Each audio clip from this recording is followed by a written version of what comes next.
Please leave your message for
Hello.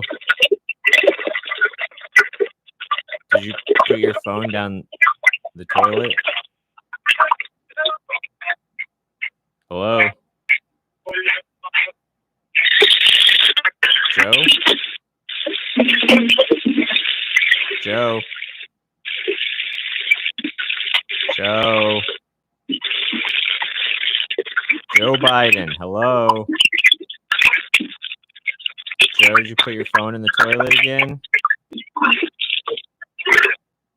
Hey, Joe? Joe Biden?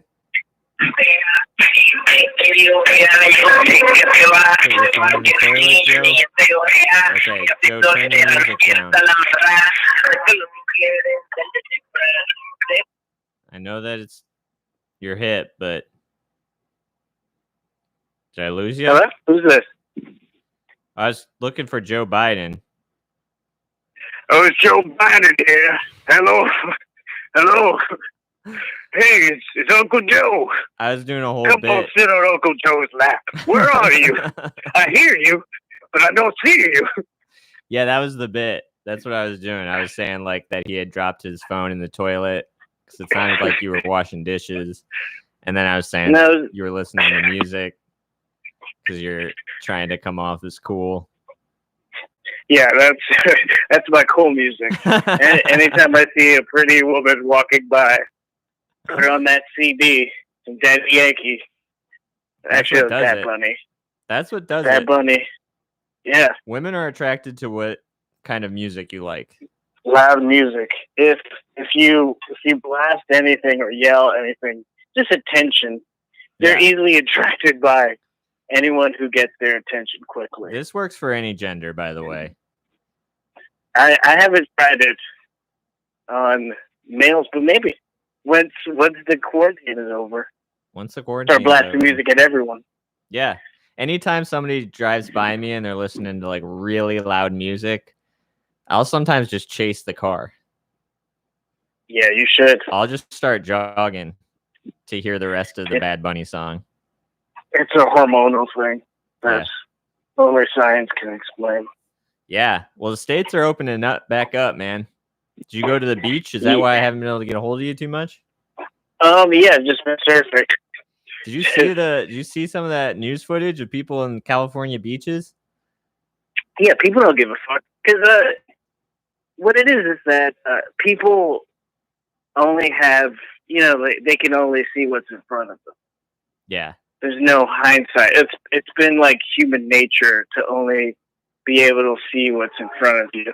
Yeah. Then there's other people who go, there's millions of stars. And then they're like, no, shut up. The world is flat. Yeah. That's all I can see. That is definitely the dumb people of California response. You know what I mean? Like, of like the way like you see in like Indiana, whatever, Ohio, Michigan, these like if those people are protesting to want to be able to get out in their states, like Californians must want to get out twice as bad to go to the beach. Yeah. But also it's like, well, if I'm going out there, I'm not fucking wasting my time protesting. I'm just going, But I wonder, I'm just going like, to the beach. Yeah, it's just I'm just sitting here. I'm just gonna fucking sit here, fine. man. That's like a protest, dude. It's sad. Joy is a protest. Joy is a form of protest. That's a album name. Idols. I'm trying to inject some vitamin D from the sun. That's what the president said. I'm gonna sit here and inject some D, man. I don't know whose voice this is. Long Beach or OC? It's obnoxious. That's the same voice. Man voice. It's the same voice. Yeah. The voice in their head being like, "You are God. Yeah. Listen to no one." I think the main California accent is saying things like it's a question. Just saying everything and ending each sentence like there's a question mark there. And then I think the more East Coast thing is to say questions like they're statements. Like I need an example. I guess that's the like, give me an example by doing this. Like, what are you doing here? Oh, what are you doing? And then like in California it would be like, I'm hungry. Oh, like yeah. I guess I've had versions of that where it's like I ate a full breakfast, but I'm like hungry. Oh, do you see? Yeah. Like, should we break up? But they know, they well, want no, to. That is a question. Should we break up? No, it would be more like you just disappeared. We're breaking up, I guess. Yeah, that's it. That's what I've heard. that was it. That was me. Took me back to the time where I haven't looked at. You know what? Today I realized I haven't seen the lower half of someone's face in a long time. And then, like on the East Coast, it would be like, "What am I doing wrong? Oh, what are we doing here? What are we doing here? What are we doing here?" Which you figure it out. What are we doing here? It means this is over. People come to this show they come for the accents and they stay for the social commentary between states, between the East and the West Coast, East Coast battle. That's what because I've only been on the coast. I've only flown over the middle. Yeah, I refuse to go into the middle. They're literally flyover states for you. You took it completely literally. You never drove it. You never drove through it. As far as Arizona, and now I regret it. I regret even wasting my time, even driving out there. Oh, you regret having done it. I regret it. Time is placed, and I go, what a fucking waste. Should have just stayed at home. What is the point? Yeah. But yeah, so I've driven that far. Been to Florida, but that's still a coast. That's like the epitome of the coast. That's like outside of the coast. It's almost an island. Florida's so far One south. good hurricane away. Yeah. Just to the south. Yeah, the furthest south you can go. Well, what were you saying? You haven't seen the lower portion of anyone's face? Yeah.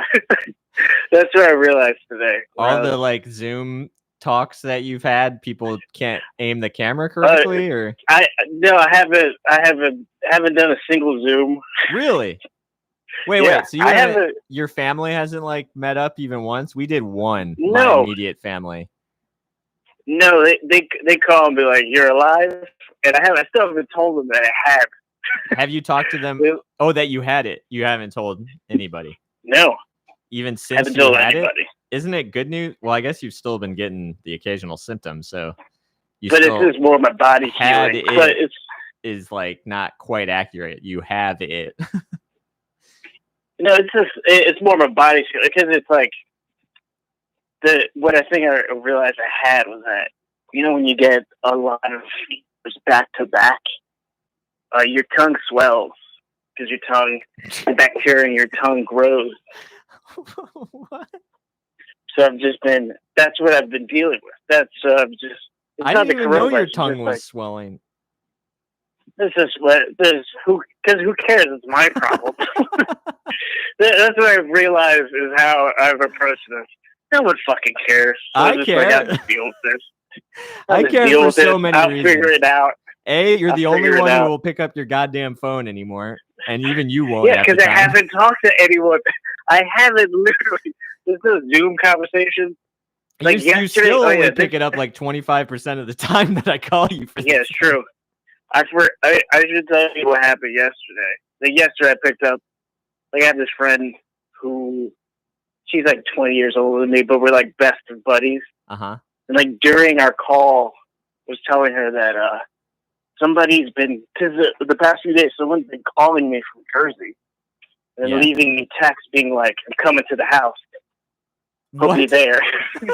Yeah, I haven't been responding. And then when I was talking to her, they wrote, I'll just look it right now.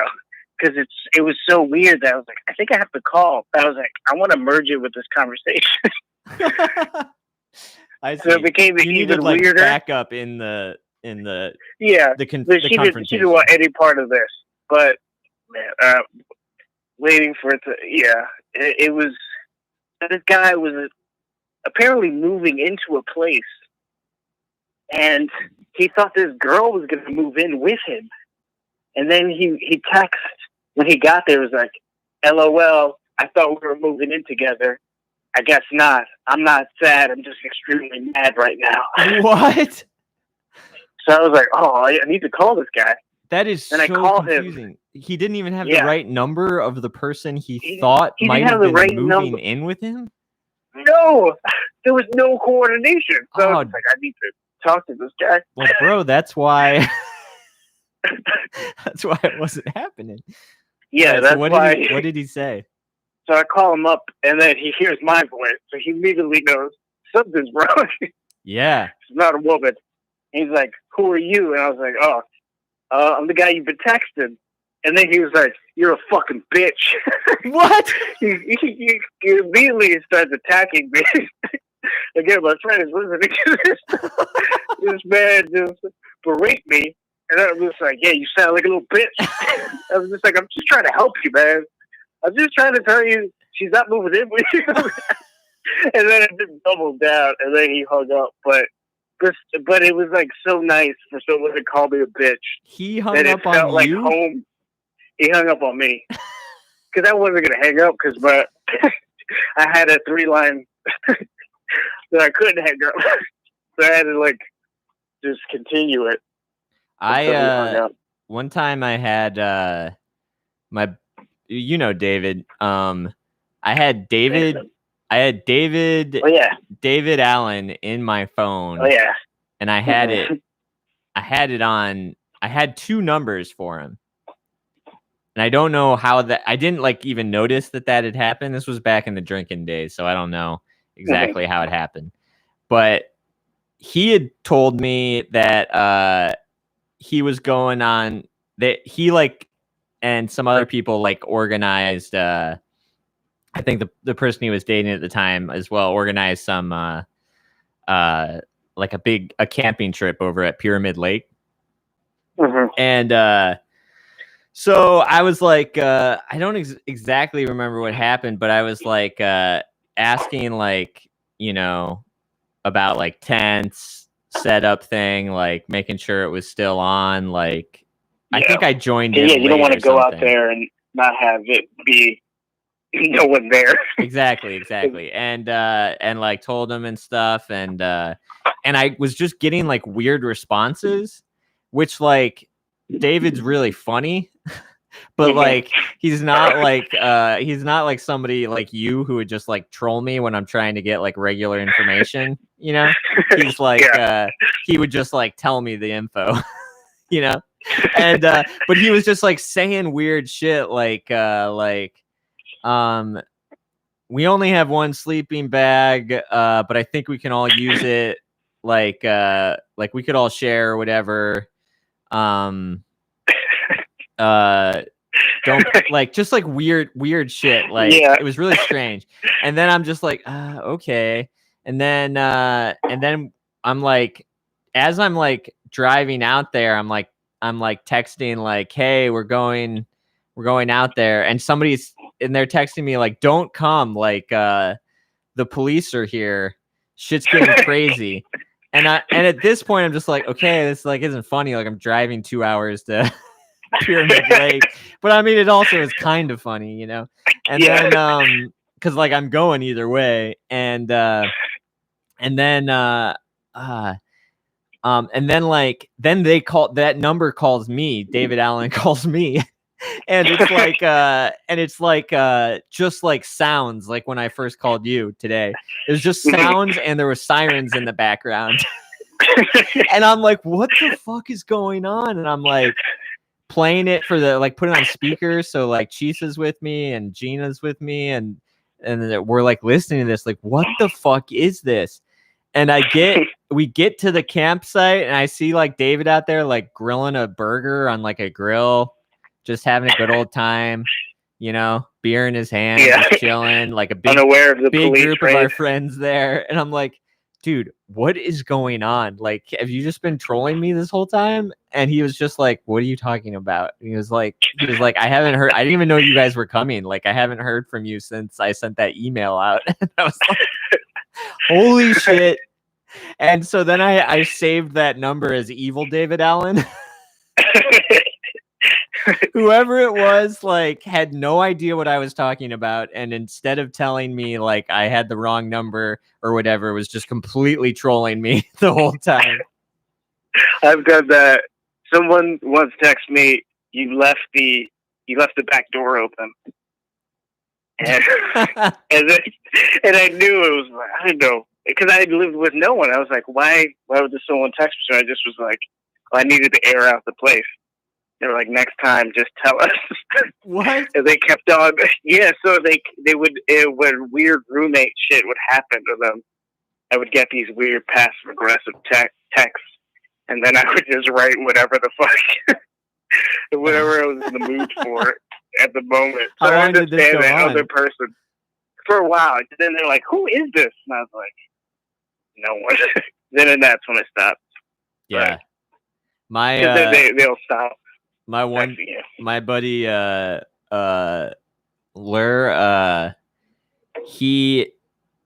I'm trying to think of exactly how this went down. So he called his like older brother, and the dude, and it didn't like make sense. I think what it was he like butt dialed him, you know, and it like it picked up, or like, he doesn't know what happened. All he knows is that he had seen that he had like called his brother from like, you know, missed calls or recent calls or something, and didn't do it on purpose. And then his brother must not have had his number in his phone, like didn't realize it was Lur. And so then he got this was like in like 2005 or something, like I don't even know if I had a cell phone yet. And he got all these angry, he got like an angry message from his brother that was just this long ranting thing that was like, you're gonna waste my minutes, I'm gonna fucking waste your minutes, you fucking call here, like this like crazy aggressive thing, like he had been prank called or something. And it just like went on simpler for time when minutes. Like minutes worth anything back then. And then he like called him back, and he said like his brother answered like heated, like what the, who the, and he was like, dude, it's me, it's Larry. And he was like, oh. And you're just like super, just like there's just like moment of realizing like you're a fucking psycho. Yeah, if that could like tip you off, anything can, really. Yeah, you're just waiting for the right instance of road rage. I had a fucking youth. I'm trying to think of what the right term was. He was basically a guy. Hitler youth. Kind of. Hitler It was Youth? Christian youth, like at my church, we had like a youth group, and and there was the guy who ran it originally, or who was like, would do the Sunday school kind of class, and we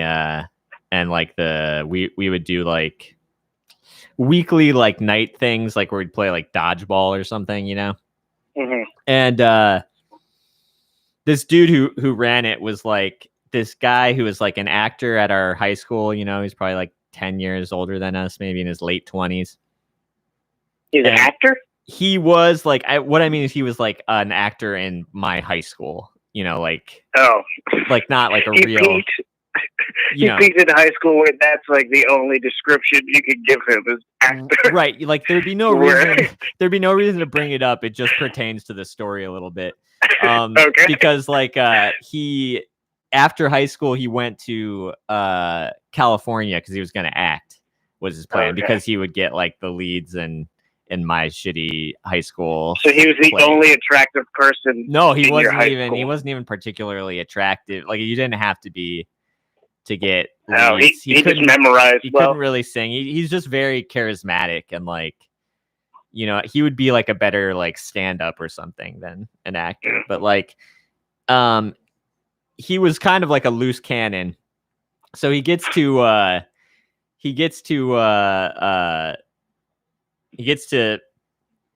Los Angeles, and like acting immediately. He's not gonna put in the time and effort to do this. It's too hard. It's too hard. I get it. And he immediately decides, he gets like offered a job somehow to be like a security guard in Vegas. So he goes to Vegas. He moves to Vegas. That's like pretending to be a cop. That's a role for an actor. Yeah, exactly. That's true. Maybe he was doing research for a part that didn't exist. And he goes to Vegas, and that job falls through.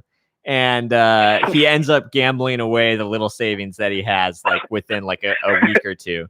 So then he comes back to our hometown, trying to like a hero. No, like is there a parade? A fucking failure. Like just like a hero of the town who's come home. That just big like, fish comes back. Yeah, exactly. Like I had thought I would be back in Ohio so many times. But so he comes back in, like he's trying to get his fucking life together. I assume there were also substance problems, like along with the gambling issues. Yeah. Well, definitely the gambling issues. That's how he lost his money. But I'm sure he was probably doing some hard, heavy boozing. Anyway, so he gets back, and his life is like, he's just starting to kind of get it back together. He gets like a job. He's starting to take some like community college classes and stuff. And he's going to church as well, and he's like, so he starts taking over this like youth group thing, and we're all like teenagers, and better counselor. Yeah. Well, honestly, we like loved him, like, cause he was like really charismatic. He was kind of a dick, but like funny, and he was like lighthearted, and like would just. You're George Clooney. He honestly, he had the mentality of like a high school dude who was just slightly wiser from failure. You know what I mean? Like, yeah. And like, so he would tell us all this shit he did. Like, he was telling us about like how to get into the sewers. So in the I think that's a fun thing. It was. I say it out loud now, but like, hey, you guys want to see shit? Well, it wasn't. So it wasn't. That's common misconception. When I tell people that me and my friends used to roam around the sewers in Ohio, which we did, it was not. It was not the actual shit. It was like rain. You guys. It was like rain. Rain sewers. The moldy kind of like sewage. Not sewage. Rain runoff. Not sewage. Yeah, just like street rain runoff.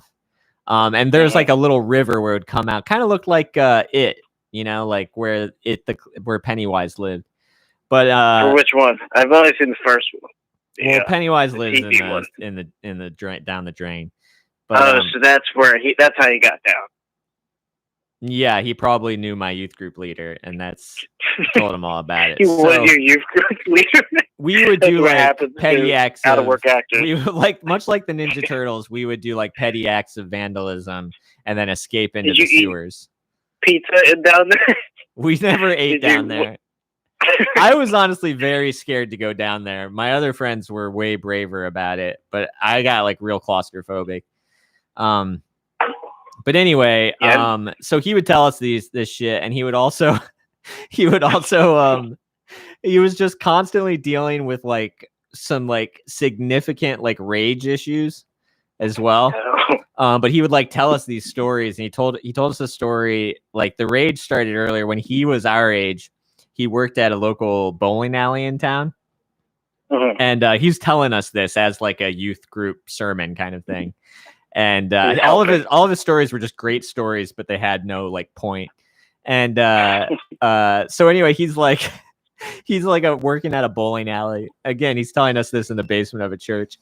And he's like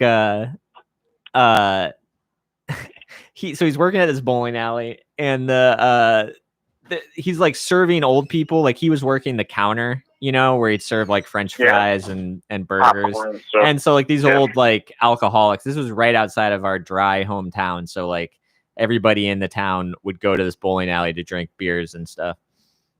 So that was like the spot. If there's no bars, like the bowling alleys, there's no bars. You couldn't even buy liquor in the town. That's crazy. Yeah, it was nuts. Like, no restaurants. You couldn't get beer at a restaurant. Like, did it smell? Do bowling alleys like that have like a smell? Because like dive bars have a smell. But if your dive bar is a bowling alley, absolutely. I mean, it felt like, you know, like like Big Lebowski or whatever. I mean, most bowling alleys they had beers, but like you could also smoke cigarettes at this. But it's usually not the only place where you can drink. That's right. Crazy. I mean, you could drink in the other town. It was just right on the edge of our town. So okay. like it was a close by spot that practically felt like it was part of the town. So he's working there. I don't even know why he was legally allowed to work there, you know, but like he was running the grill. And these old men would like hang out there, you know, and so they'd sit at the counter and order shit. And he said one of these guys was like, they were all grumpy and shit. He said one of the guys was like a kind of a dick. And he ordered like I don't know, some fucking sandwich. And my youth group leader, when he was like 17, like goes and makes it. He'd only been working there a week. He goes and like makes the thing. He brings it back to the guy, and the guy says something like about how he got it wrong, but he's like real mean about it. And he's like, he said the guy said like, I ordered this, you idiot. He said he called him an idiot. And he said, like, I like remember him calling me an idiot, like better than anything that has ever happened to me. And he said, I fucking lost it. And I jumped over the counter and started fighting the guy. What? Yeah. So he jumped over the counter and started punching the guy. He got pulled off by the other old guys. And he got fired on the spot. He was definitely fighting his dad. He was was fighting all dads. Yeah. I have a story like that where I was working at this Italian restaurant, Queen, and this old lady, she asked about the eggplant, and I didn't really know anything about cooking yet. I was young. She was like, does it have seeds? And I'm like, oh, they probably take them out. And then, of course, the plate comes, and it has fucking seeds. And then she just starts crying. She's like, no one ever listens to me. Why doesn't anyone ever listen to me? And I was like, oh, no. That's like, her screaming that is just like engraved in my brain. Just like, it felt so bad. It felt like I was stabbing her with each seed in this eggplant. There's so many customer service. Like my mom's kind of like that. Like I've never seen her like cry in a restaurant, but she kind of just looks like she's just so embarrassed. I've inherited a lot of this embarrassment. She's just embarrassed to like, and that she turns that embarrassment outward to like kind of like anger and frustration with like people who are, you know, serving her food or whatever. But something wrong, yeah. And I've done that like when I used to work for the fucking in Koreatown when I would call charities, or I would call people who had donated to charities and try to get them to donate more money. And Panhandler, charity panhandler. Yeah, like, and they would, you know how it felt like that lady treated you like you had just like you were the final straw that cracked her whole life, you know? Yeah, no, definitely. So she was projecting a lot on. She was projecting a lot, absolutely, and I was legitimately doing something like kind of arguably bad to people by calling them. So every single conversation that I had with somebody was some of that. Like, I mean, even the people that would agree to donate, like you could tell they were just so upset with me for like putting them in the position of wanting, you know, because like it was never enough. Yeah. Like we had a script, and you would literally read the script, click a button, and if they said like yes or no, then you would click yes or no, and a new. That's how they do it. Yeah, and then all prompt comes up. Absolutely, and then a new prompt would come up depending on whether or not you clicked yes or no. So you would say like, "Hey, looks like you donated this back in the day. You know, we really appreciate it. Let me tell you what's going on right now. Would you like to?" So there's no thinking more? involved. There's this like it's just fed to you. Okay, so here's the thing: they're super fuzzy about it because I was really bad at it. They're like, "Yeah, but sometimes you got to go off script, you know." Yeah, and then like, always. So if that would work, then like they would be like, yeah, go ahead and keep doing that. And then if it wouldn't work, like if you were going off script and you weren't getting it, then they'd be like, you have to stick to the script. It is law. Like you can't, like these are pre-approved messages written by the actual things. And you'd be like, because then it's your fault it's not working. Absolutely. It was always my fault. I was going to get fired, but I left to go on tour. But anyway, like people would just fucking freak out, and they were just like, they'd all just be like, yeah, but I have no money. And you'd be like, okay, well, maybe instead of donating $15, you'd like to donate $5. And they'd be like, my husband, I'm selling my body, died, right now and money. and when he died, I had already donated all my organs to him. And then you're like, oh, okay.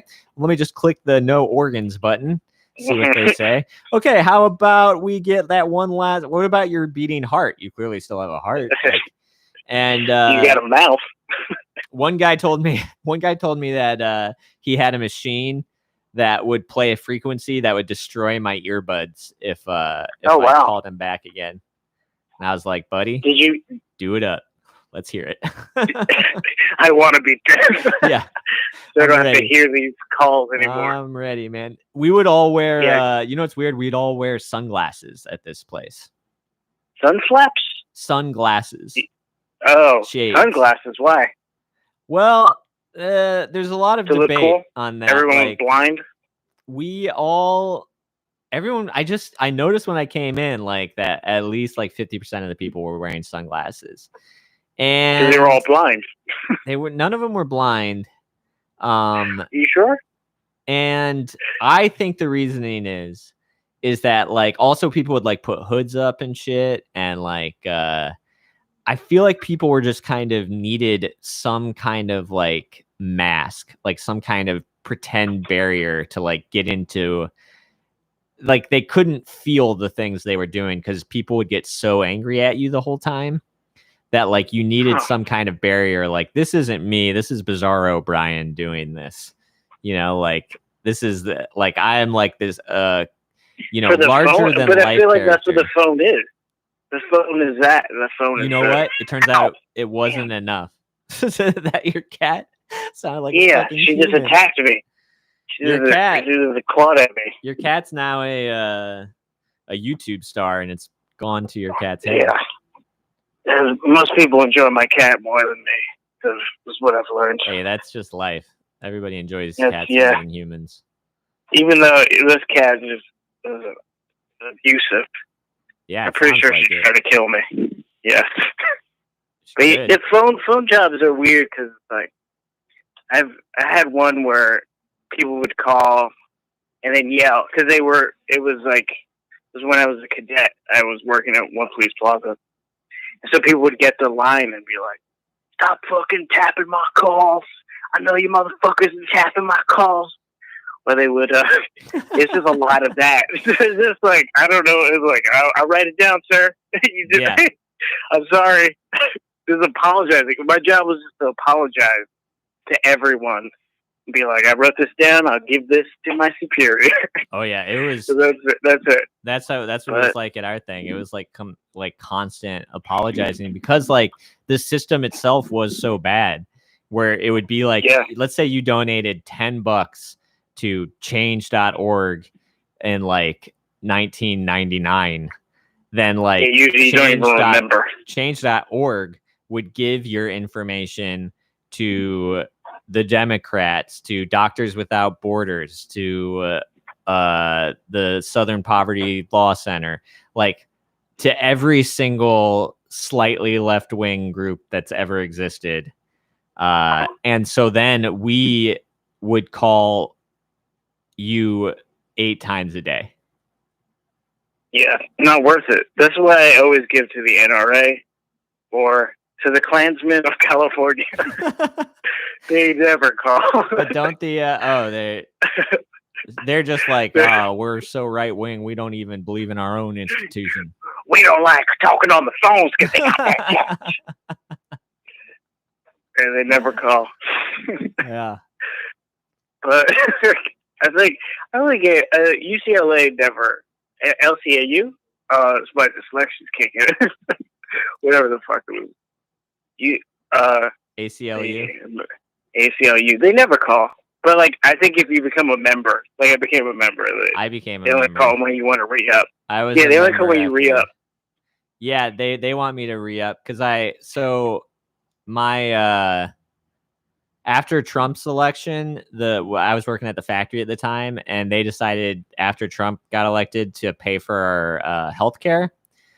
And so then I was like, I'm going to put that money into the ACLU. Yeah, and so I did.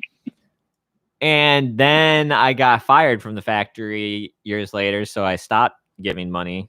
Did you call them to get their money back? Did you get your money back? To explain to them your situation? The factory? The ACLU? Oh, no, I just stopped donating, but now I get like that and Planned Parenthood. But now I get like, they're always sending me stuff like, hey, remember when you did that? That was cool, man. Times have gotten worse. It's pretty cool. Here's a brochure. Yeah. There was one lady at the call center who would build a fort every day out of her little like cubicle. She would build up the walls of her cubicle because the walls of it would kind of only go up to like up to about like where your head's at, not even maybe. What is she building it with? Cardboard. Oh, she would bring her own cardboard? Yeah, she'd bring her own cardboard, and the cardboard was already she'd build basically the same structure every day.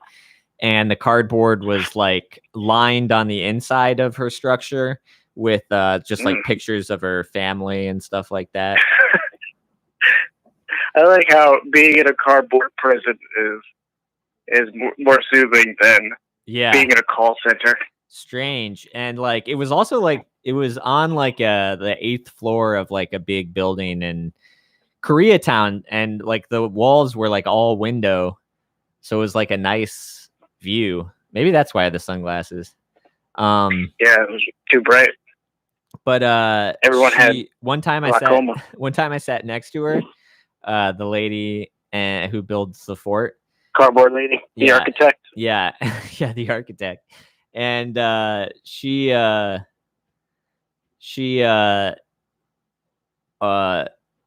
shushed me.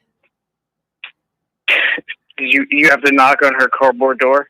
No, I was just doing talking to her. I was just doing what I did every day. I was like making my calls and talking like in a regular voice, and she like leaned across she like came out of her cardboard structure and went shh. And I was like, I don't know what to do with that. It only means one thing. So then I was like talking quietly, but then people were like, huh? Can't hear you. And I'd be like, why are you whispering? Talk louder or the architect will fuck with me. The woman who lives in the cardboard box doesn't like when I talk loud. Hello. But yeah, I've never. Oh shit. What? Something just crashed. Something just crashed? Like a car crash?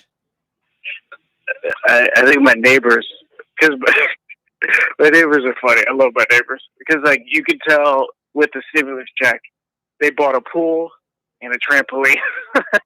What? and a grill. $1,200? Yeah, they went ham. They've been throwing parties. I love them. I've been wanting to get a like just kids pool. You should get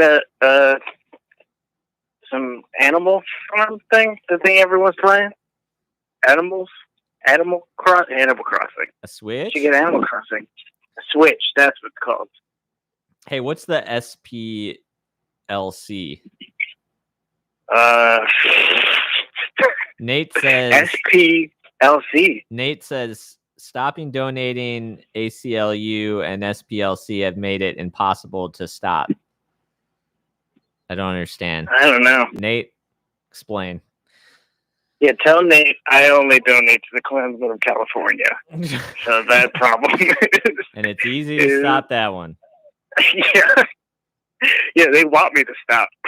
Yeah, they want my stop. Dirty money. You are within the groups that they hate. Yeah. Yeah, I'm playing mind games with them. You hit them with the kindness. Hit them with kindness. It confuses people. Kill them with kindness. And a monthly donation. Yeah. Direct deposit. They'll never see this shit coming. Yeah, you wouldn't. That's pretty much the story of Black Klansman. Yeah. Except, yeah. Yeah, I didn't really like that. I didn't like I liked the direction. I didn't like the story. I love Spike Lee movies. So I really liked it the first time. And then I went to see it again with Chisa because it was back in the day when you could see movies again.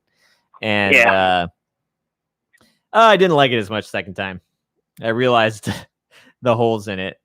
It wasn't like a normal Spike Lee movie, but I don't know. I enjoyed that movie.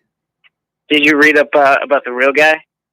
You mean the Boots Riley thing? Oh, I don't know what Bootsy said, but I just remember reading about he wrote what he actually did. He wrote basically a huge critique on the movie and the guy.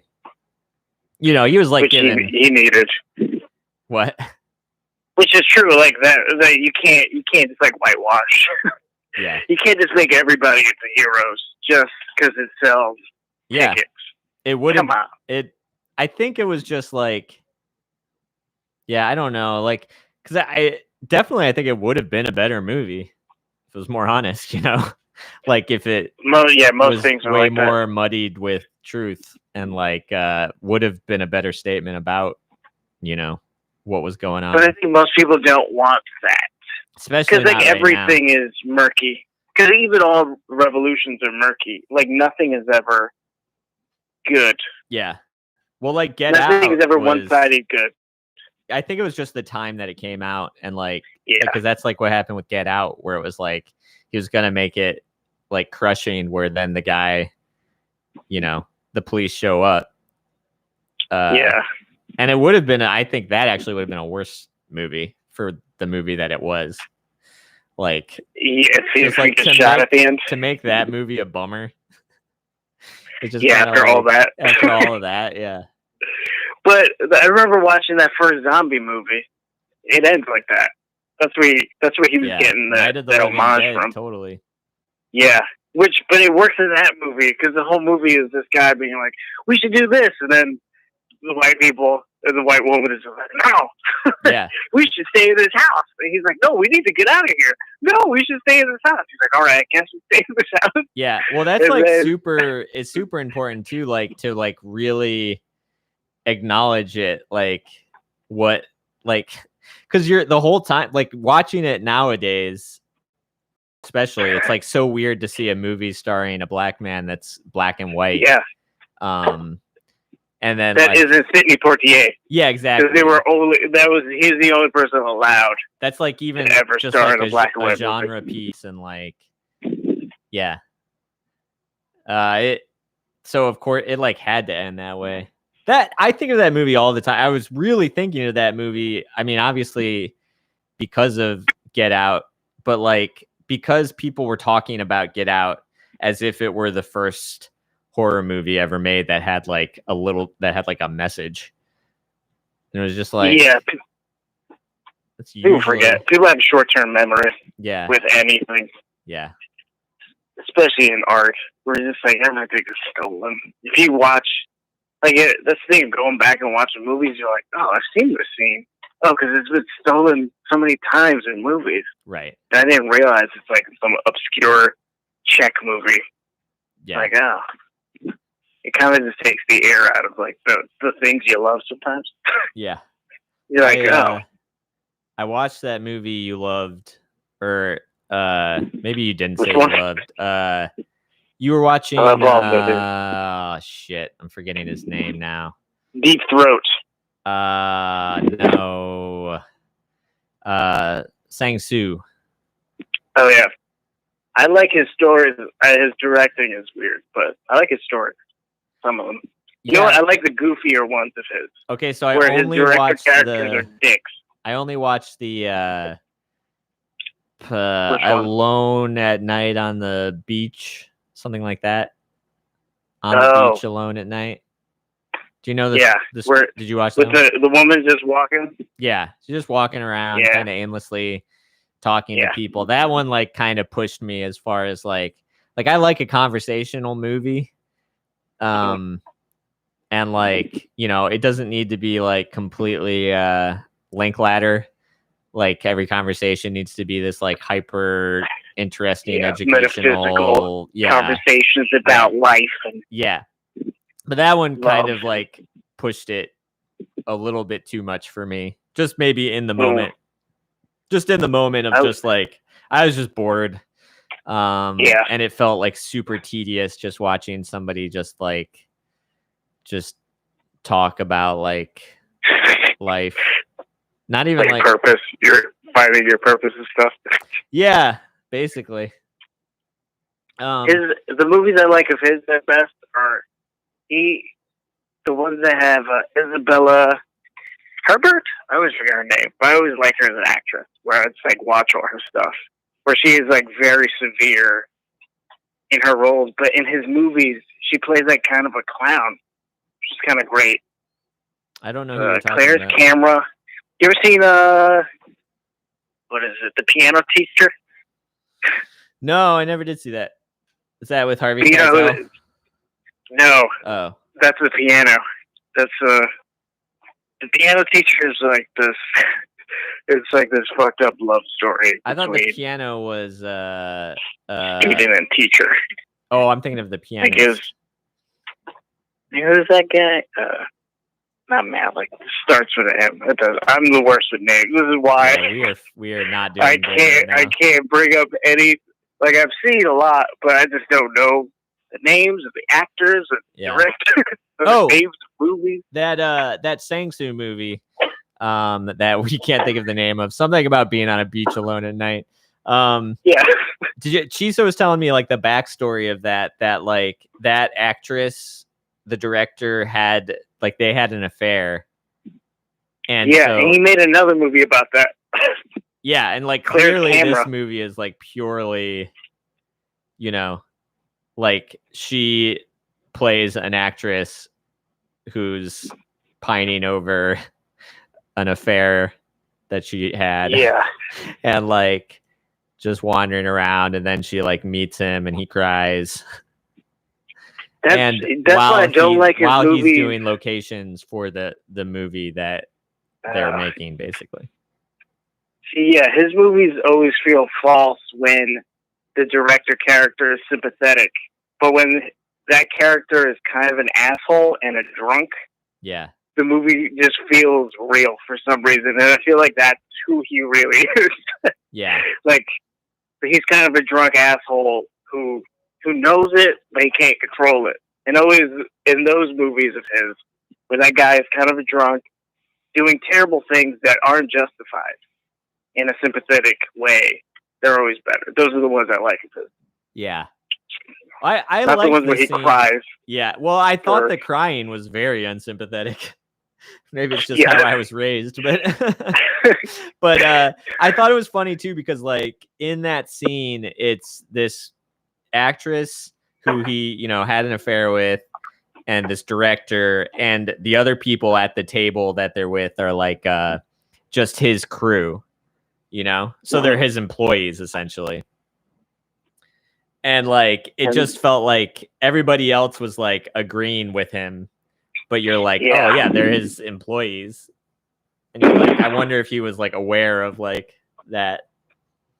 I don't know. Sometimes he seems aware, like because he has another movie that I think is better than that one, Claire's Camera, about he fires a woman for he has an affair with one of his employees. He feels uncomfortable and he fires her. Oh, and wow. that one, it felt more real because like he only justifies it in the movie because he's like, I guess I'm a coward. And I was like, yeah, you are. But the movie just felt, it's just everything. It worked in that one because it didn't feel false. It didn't feel like, oh, I had to fire her. And he had no real reason other than he was being a douche. Well, he had a reason, and it was a super selfish one. Yeah. Yeah, I like some of these movies. Yeah, I don't know. It's the directing style. It just feels so. I think he likes the zoom, and he likes just like, I'm just gonna put the camera here, and then you're gonna do the scene. And I get like that hyper simple, like way of, you know what I mean? Like now in movies, especially with like digital, you can have 1,000 shots and whatever. Yeah, like, get into the actor's face and make it shaky. Yeah. But I don't know. It's just like it's like just slightly. It's just so tedious. It feels like life. I kind of had the same feeling when I watched. I don't know. I guess I'm bringing up Linklater again, but the Boyhood. Is that Boyhood? Yeah. I kind of had that same feeling. Or is it no Boyhood? It might just be Boyhood. Yeah. But I had the same feeling of like, I know I've like had these conversations with people, like just like, I mean, there were moments that were kind of standout bad in that movie, but I feel like all in all, that kid's acting gets worse. Kids acting gets worse. There's one scene that I think kind of destroys the whole movie where the mom like sees some kid who was like landscaping in her yard that she tells to go to college, and then like, you know, 10 years later she sees that kid at a restaurant grown up, and the kid like comes over to the table and like thanks her for changing the course of his life by telling him to go to school. And I just kind of felt like that scene felt like it was probably based on something real, you know what I mean? If you know Linklater, I'm sure it was totally real, but somehow just the way it was presented, like I don't see how you could watch that scene and think like not cut it. I don't know, but I guess it was probably like, again, that whole movie, it's all conceptual. It's all about the conception of it. Like it would be hard to be like, oh my God, I got that actor. You know what I mean? That kid that acted in this scene, and now I can connect that. Like he still wants to do it. Like I got to do it, you know? And then like, yeah, it would just, everything would seem so much more magical and be so much harder to cut. He's doing that. He's making a movie with a 20-year span. He's been doing that again? He's doing a new movie with that same concept, but just longer, 20 years. How much was Boyhood? About like 15. I don't think Boyhood is that long because like kids grow up super fast. That's true. I think it was 5. It must have been 5 because he's doing 20. It seems insane. No, I think it was. I bet it was 10 because I think that kid was like probably. It was probably like 10 to 20, maybe somewhere in between. Maybe it was like 8 years, but I remember him being younger than. He definitely, I think. Well, yeah, you might be right. I guess it could have been, but like regular movies are shot over the period of 5 years. But some are.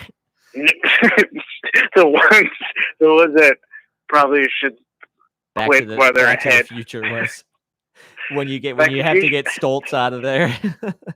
Yeah. Huh. Yeah. I forget. Yeah, he's doing a book. I think it's an adaptation of a book. Again, I don't know the title, so do what you will with this information. The Irishman could have taken a lesson from that. Imagine how good The Irishman would have been if he had started shooting that 20 years ago. When he made that think about how good De Niro was back in that whatever that first movie is. Pesci, you have Pesci because Pesci was good. Like Pesci was killing it at a certain point. My cousin Vinny, so funny. He was even doing comedy. Yeah, you know? Lethal Weapons 3 or something. I don't count that. That's when I stopped being like he just needed to pay for a deck or a new album. I can't remember. Producer. Oh, that's right. He made rap music. Yeah, he raps. He was an MC. Sucker MC. I did see the new Beastie Boys thing. There's a new Beastie Boys thing? Yeah, it's not great.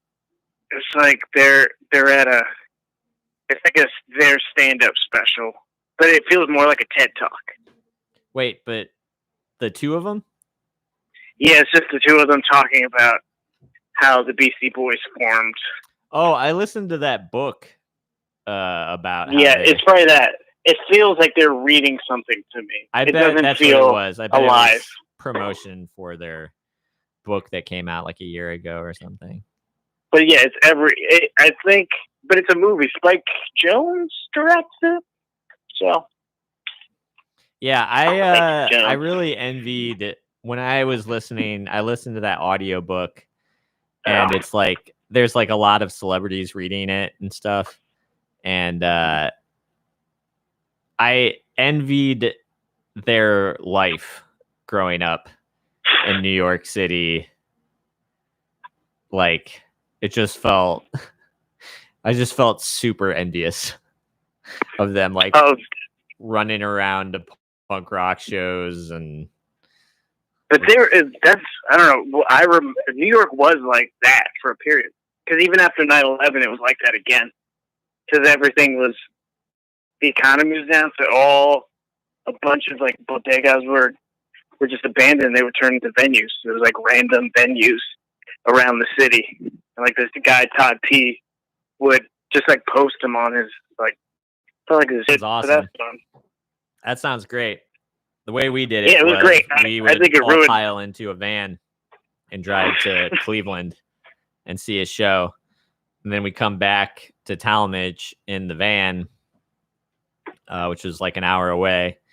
And then I remember one time we came back from a show and we got pulled over in Talmadge the moment we got home. And there were like 8 Talmadge police officers outside of our van. To search the van, looking for drugs. Yeah, we were all like super nerds. We were only like 16. We didn't have any drugs. But you had the advantage of like being white, the community. Yeah, being white and having but you had like a posse.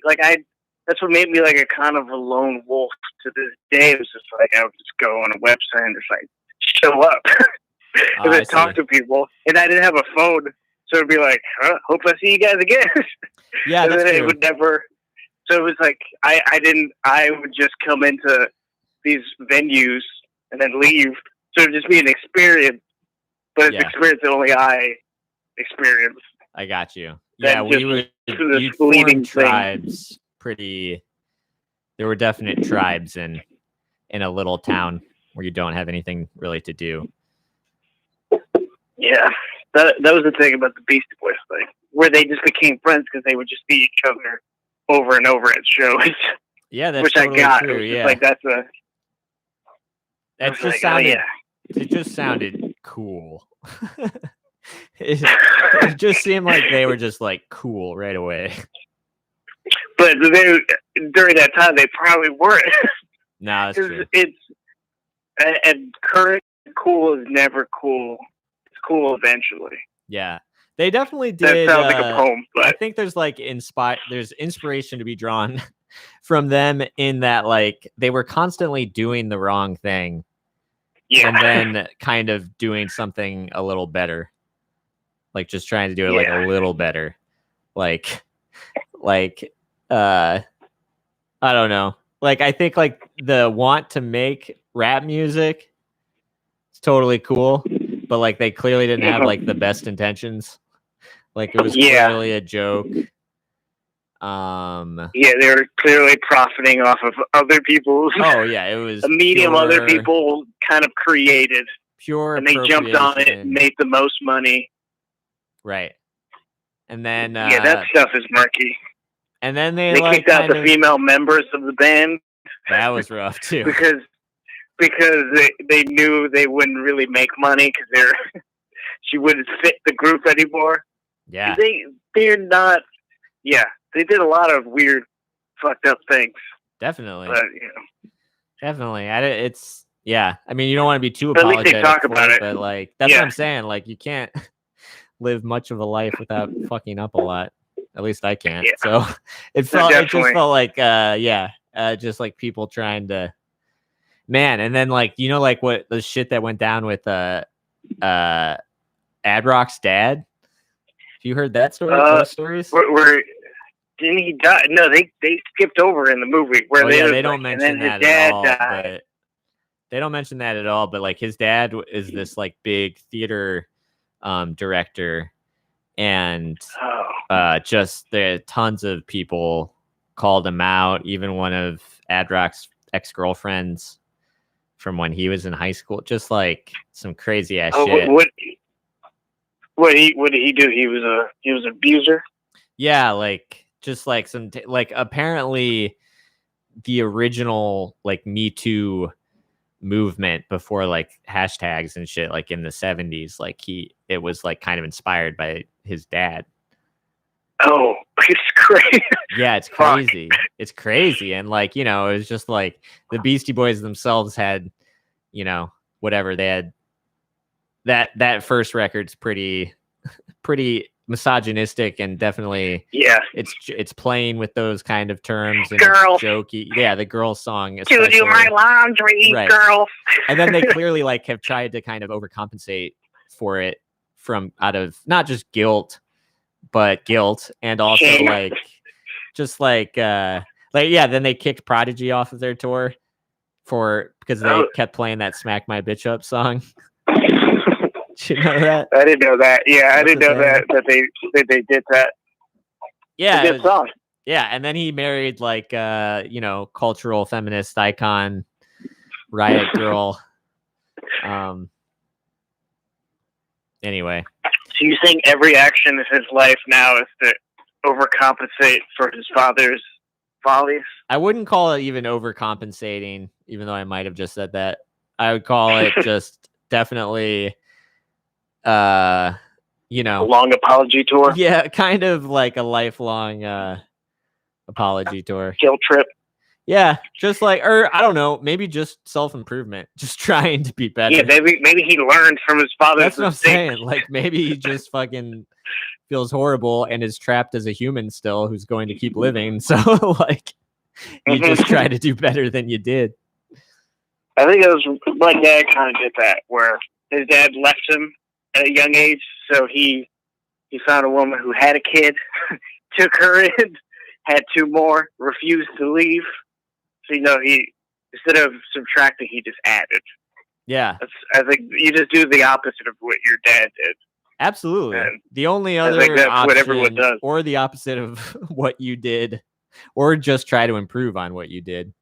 The only other Which option is impossible. is that's impossible. You can't improve on what you did on anything. You have to find some kind of definition of improvement, which is definitely impossible. But you can try. The only other option is death, and as David Berman said, the dead don't improve. They just get better. No, I think that's improvement. Yeah, but I would disagree because like there's some people who like I think Woody Allen, the moment he dies, people are gonna be like, man, wasn't he a great director? They're gonna forget like the moment people die, they get weirdly sympathetic towards them, and then they're looked at in a different light. Their music is fresher now. Sometimes there's nothing weird to forget, though. Like when Kobe Bryant died, like everybody just we were all just like, yeah, the guy's just lived a flawless, non-problematic life. I know. None of us forgot anything, and that was that. Yeah, he was never in Colorado ever. Ever. Was that where that? Yeah, happened? I've been watching. Yeah, Colorado. I've been watching the Michael Jordan thing. Yeah, I've heard about that. Is it good? It's ESPN? It's an ESPN documentary. You just see how like psychotic Michael Jordan is. Yeah. In kind of the best way, where the last season Scottie Pippen is hurt, he's just like loving it because he's like, now I can just dominate and just yell at everyone. Yeah. So they can get better. Yeah. The whole team was just psychos. That's why they were just unbeatable. Yeah. Like Rodman was on that team too. Also crazy. His stories are crazy. Where like his story is the coach continuously crazy. Dude's going to But like North the coach Korea. would let him.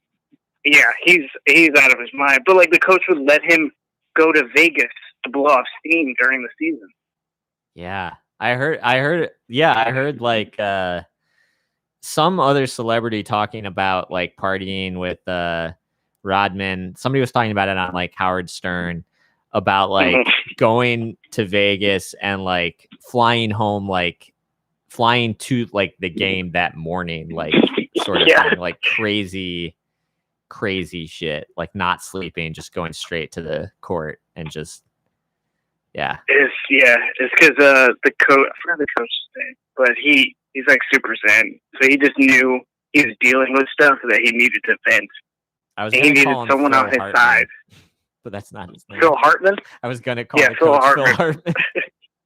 Phil Hartman before his wife tragically shot him. I'm sure he could have put a good impression of the Bulls coach, but yeah, I'm Troy McClure. I almost had it. Troy McClure. I can't do it. That was my impression of. I feel like I do one impression each time I've been on this. Yeah, you started it off with an impression. Oh, I forgot. Yeah, Joe Biden. Oh yeah, Biden.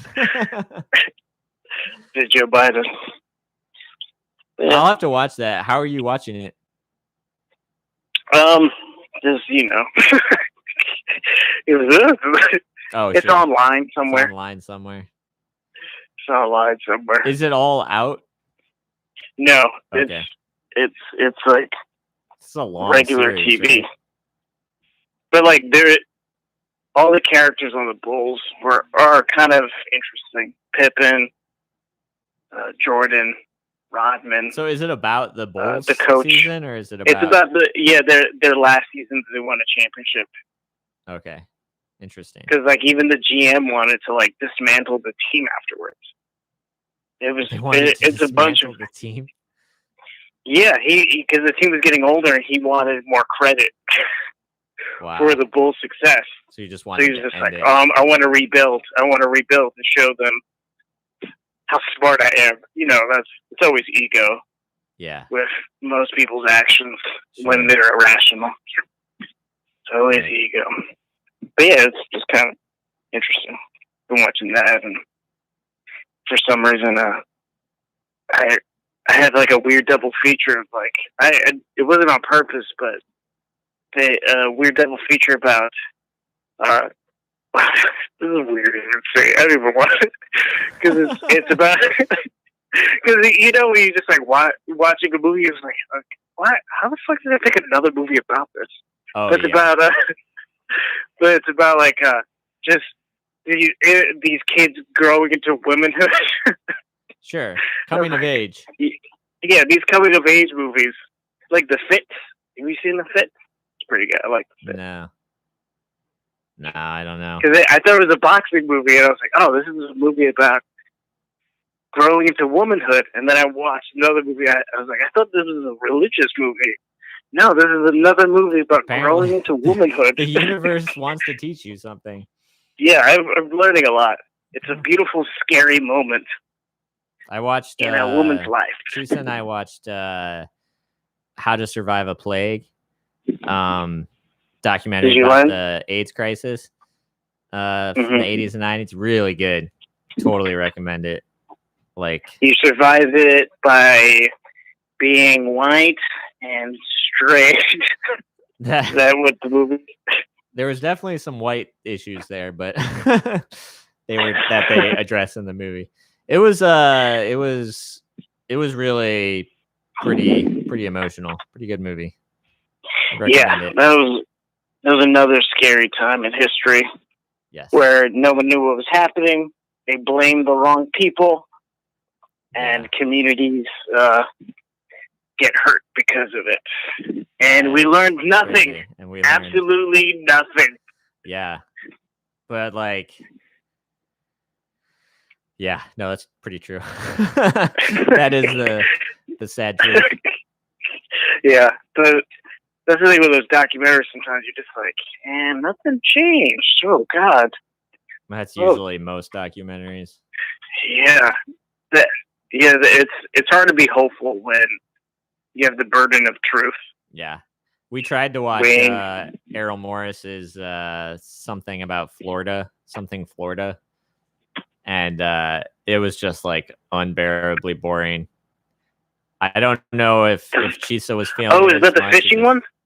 Were they like fishing a lot? No one had fished yet.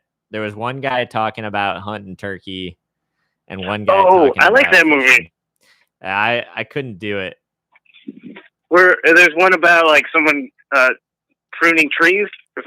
I honestly, first of all, I could barely understand any of the shit these guys were saying. It was just so. It was. I don't like. Normally, I can do documentaries like that, and like maybe like Chisa could have, but just was sensing that I couldn't. I just couldn't do it. You were fidgeting. You were just like. I don't really fidget. I'm not a fidgeter when it comes to movies. But I definitely was just like I couldn't like understand what they were saying. It was. I also usually don't have a problem with that. I'm usually fine listening to people. It just felt so tedious. Maybe I've just been watching tedious movies. Like I need tedious movies during quarantine. Like I can't watch fluff right now. I couldn't get through Tiger King. Just like, I'm quite the opposite. I'm already way over on the other end of the scale anyway. Of just like I want like it to be entertain. I'm usually looking for like entertainment first. And I need something that just sucks the time away. I don't believe in these elitist ideas of good and bad. I just believe in what I like. It's just garbage. The circle. Yeah, Nate's saying Vernon, Florida is great. Yeah, everybody go watch it. You should watch Fishing for John. Fishing with John is also one of those movies too. I don't think Errol Morris directed that one, but this is Fishing like with John? people talking. or Fishing with John. Yeah, Something with. Again, With I don't know John any Laurie? titles to anything. that's a I good don't know. show actually. That's like Which one? Fishing with John Laurie. Yeah. Yeah, that one. Yeah, that I was think fun. that's it. With like Willem Dafoe and Tom Waits and stuff. Yeah. Yeah. There's chatting and fishing. It does fucking what's his name have anything to do with that? The director Who? Down by Law, fucking what's his name? Oh, Jim Jarmusch. Did Jim Jarmusch? Jarmusch do that show? I don't know. I don't think he did. I don't think he did. I think it was just John Laurie. Yeah. But yeah, no, that's a great show. I don't remember who else he fishes with besides Tom Waits and Willem Dafoe. Yeah, I think I watched it. You know, I just plowed through it, so I don't even know. It's all a mess. All I remember is the fishing part. I remember being like, yeah, this is nice. Fishing. Yeah. Fishing with celebrities must be really nice. Not nice. Fishing with family. Fishing with family is not great. I like a procedural thing. It was honestly just like those old guys couldn't get a sentence out, and it was driving me nuts. There was one guy who just took like honestly 20 minutes to try to tell me that like there were 4 parts of his brain, and like he wasn't quite there, and I kind of felt like it was just irresponsible to just let him perform like that. It just felt kind of like a guy being like, "Hey, look at this old hillbilly, huh?" Right? He's saying nonsense over here. But isn't that every documentary about like someone who like, look at this sad sack? Yeah. Look at this person. It is. Crying. That's why I want to see CGI superheroes fighting in tight spandex, blob monsters, fighting like clouds of evil. I try to watch Star Wars. Like, I haven't seen any of the Star Wars, and I try to watch some of them, and it just doesn't make any sense. Like, I couldn't. Well, like, why? The majority of the Star Wars because they're like ghosts. Great. They're ghosts, and they can die, but they can come back as ghosts. But there's not much sense to it. I really don't. I don't like the Star Wars. Those are hard to follow. I like the original ones when I was a kid. I don't know. The Phantom Menace? Yeah, the original Phantom Menaces. That's where I start. I think I'm going to buy Better Call Saul. I think I'm just going to watch it. You're going to buy it? I hear it's good. I'm sure I hear it's I'm just going to... I just want the next season. I have fucking nothing else to do. Yeah, just buy it. Invest in it. Yeah, I will. God damn it. Invest... Yeah, I don't... Yeah, that's the only show I want to watch. That's why I haven't. I'm just like waiting, just saving it. Still watching Westworld. Don't like it. I can't. But I shudder every time I even just see it because I'm like, should I start it again? And then I don't. It's because usually they have like one episode that you're like, okay, that was okay. Yeah. I haven't gotten to that one yet. Yeah, I just the one where he's taking that weird drug that wasn't that weird. Anyway, I can't even do it. I am. The watching next one is the Man in Black episode where he just talks to every version of himself. Okay. In a room. Yeah, I'm not watching that. I am watching the Atlanta child killing documentary. Some uplifting. Yeah, it's pretty interesting. It's pretty interesting. But I mean, at its core, it is just a true crime documentary. But yeah, but I feel like it's a better one. Does the guy who does the Jordan documentary, is that the guy who did the OJ Made in America? I don't know, because like the Jordan documentary, the story behind it is that years ago they had all this footage. They had all this like behind the scenes. Like for some reason, someone paid the Bulls to film all this stuff, and they did nothing with it. And then finally, they gave it to this guy to edit it, and he created the story. Great. All right, I'm totally watching that shit. So yeah, there's a lot of stuff that you're surprised that they have footage on. Yeah. like locker room stuff. Huh. That sounds great. All right. Yeah, That's what I'm doing.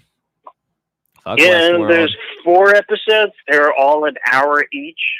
Nice. So, I could sink my teeth into that. That's been my like cooking show thing. So I could just be like, oh, I don't have to pay attention to because I get it. Yeah. They're playing basketball. I know how it plays. But yeah, it's all gossipy. You know, I still haven't been able to Pippen should have got surgery. I still haven't been able to get flour. So I haven't. Yeah, been you cooking can't that get flour. Just like 2 meals a day, and I'm usually just bored just making the same kind of things. But what have you been making? Just usually some kind of meat, and then some like beans, rice, maybe bread or a wrap, and some veggies. But like not like a thing, you know what I mean? Just like grill up some, like fry up some, pan fry some chicken, so you're like some beef or a sausage, and then autopilot, and then throw some like onions and broccoli and mushrooms and stuff in there and wrap it up. See, I've been making different soups, but it got so hot that like I had to switch up on the soups. Yeah, but I still made a soup. Gotta make it cold soup. Yeah, I made a borscht. A borscht? Is that how you say it? Borscht? Is that like tomato? No, it's a beet, like a beet soup. Yeah, borscht. It sounds like you're just drinking beet juice. No, there's a base. There's a vegetable broth base. Okay. But it's basically beet puree. Yeah. Cold beet puree. I don't know, it's refreshing. Yeah. When I guess anything cold when it's hot, when it's 90 degrees in an apartment that has no AC is refreshing. Oh man, it's been brutal. Yeah, I had to bust out the pool where I turned my tub into a pool. Nice. so that I just lay in it, just watch a movie. Watch Jordan. Watch Jordan dunking on everybody, calling everyone a bitch, which is what he does. I didn't realize like Jordan just would. He'll find a rookie that I knew that about him. Like I saw a thing where he was. I saw a thing recently. Maybe it's from this, but like a thing on YouTube where he was talking about some camp that he used to run, and some kid thought he was like, the way he put it was like some kid thought he was too good. So I joined in the game and just started trash talking him, like just I've heard down. He did that one time where the organizer was like, if he misses a shot, you're all gonna get Jordan, which clearly means they all have Jordans ready for them. But he purposely did not miss a shot because he's so competitive. So none of these kids got Jordans. Like he refused to miss a shot, even for like, so these kids can have shoes to leave. That's Jordan's psychotic brain, which is great. You know, that's what you need for sports, I guess. Yeah. Kobe was like that. Or to be a golf hustler. Or a golfer. Yeah, and apparently he would give like the rookies golf clubs, and you would think it's like a nice gesture. But then when you go out there, you realize, oh, you have to bet him money to play. Because you've never played golf before. He's taking your money. and he's like a billionaire. So like, yeah. He's sponsored. Means nothing. It's just the winning. Yeah, he's insane. Wow. But I guess he sucked at baseball. But I guess he played it though. He tried. Yeah. So, yeah. I mean, he played minor league, right? Yeah, for the Cubs, I think. For the Cubs? Oh, the minor league. Or the White Sox. Yeah, the White Sox. Wait, he played professional? I thought he was just minor league. The minor leagues for the White Sox. I think that team. I wonder if he played one day. I'm surprised they didn't call him up one day just. Yeah, why wouldn't they get the attendance? Yeah. Yeah, just Just watch a freak show. Yeah. He probably wouldn't want to do it though because he, you know. Yeah. Yeah, striking out. Yeah, that wouldn't be fun. No, not for someone who's obsessed with winning. Yeah. Sounds like a nightmare. Yeah, it's never been a problem for me. All right, I'm gonna go watch that. Glad you're alive. Always, you can't kill me. Those would be my last words. I want that on my tombstone if I die. You can't kill me. That'd be a hilarious tombstone. It's a picture of my face. Those hologram ones. Have you seen those? Those are so creepy. No, I have not seen those. That's a real thing. Yeah, there's like this lifelike hologram thing of. It's not a hologram. You know those. You ever seen those things that they kind of walk by and it looks like it? Angle. Yeah. It's one of those. That sounds cool. I want my gravestone to be like that. I want my coffin to be made out of that too. Just that kind of where it looks that like material. When you move, it looks like you're trying to bang on the coffin and get out. Yeah, it looks like it's opening. Yeah. Let me out of here. All right. I don't know. Let me, with tape recording, it says that. All right. All right, dude. Stay cool. Peace. Stay cool. Stay quarantined. Stay safe. All right, bye. All right.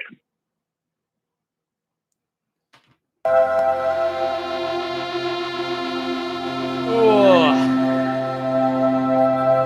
That was a long one. Nate says it. Vernon, Florida is great. The Errol Morris documentary. I don't know. You watch it. I'll call you. You will tell me. Bye.